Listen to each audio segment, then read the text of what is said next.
தமிழ்நாடு இந்து சமய அறநிலையத்துறை சார்பில் 6 படை வீடுகள் ஆன்மீக பயணம் 3ஆம் கட்ட 202 பேர் திருத்தணி முருகன் கோவிலில் சாமி தரிசனம் செய்தனர். திருக்கோவில் சார்பில் பிரசாதங்கள் வழங்கப்பட்டது. திருவள்ளூர் மாவட்டம் திருத்தணி சுப்பிரமணிய சுவாமி திருக்கோவில் முருகப்பெருமானின் பிரசித்தி பெற்ற 5ஆம் படை திருக்கோவிலாகும். இந்த திருக்கோவிலுக்கு இந்து சமய அறநிலையத்துறையின் 6 படை வீடுகள் ஆன்மீக பயணம் 3ஆம் கட்ட பயனாளிகள் தூத்துக்குடி மாவட்டம், சிவகங்கை மாவட்டம், திருநெல்வேலி மாவட்டம், மதுரை மாவட்டம் ஆகிய மண்டலத்திலிருந்து பயனாளிகள் தேர்வு செய்யப்பட்டவர்கள் வாகனங்கள் மூலம் மருத்துவ குழுவுடன் இந்து சமய அறநிலையத்துறை அதிகாரிகள் மேற்பார்வையில் இந்த குழு ஆன்மீக பயணத்தில் மேற்கொண்டவர்கள் 202 பேர் ஆன்மீக பயணம் வந்தவர்கள் திருத்தணி சுப்பிரமணிய சுவாமி திருக்கோவிலில் வந்தடைந்தனர். இவர்களுக்கு தங்குவதற்கு இடம் இரவு வழங்கி இன்று அதிகாலையில் சாமி தரிசனத்திற்கு ஏற்பாடுகள் செய்து ஆன்மீக பயணத்தில் பங்கேற்ற அனைவருக்கும் திருக்கோவில் பிரசாதங்களை வழங்கினார்கள்.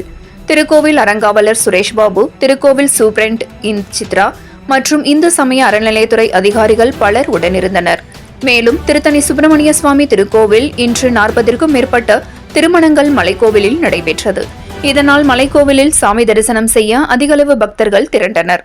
100க்கும் மேற்பட்ட போலீசார் பாதுகாப்பு மலைக்கோவிலில் போடப்பட்டுள்ளது.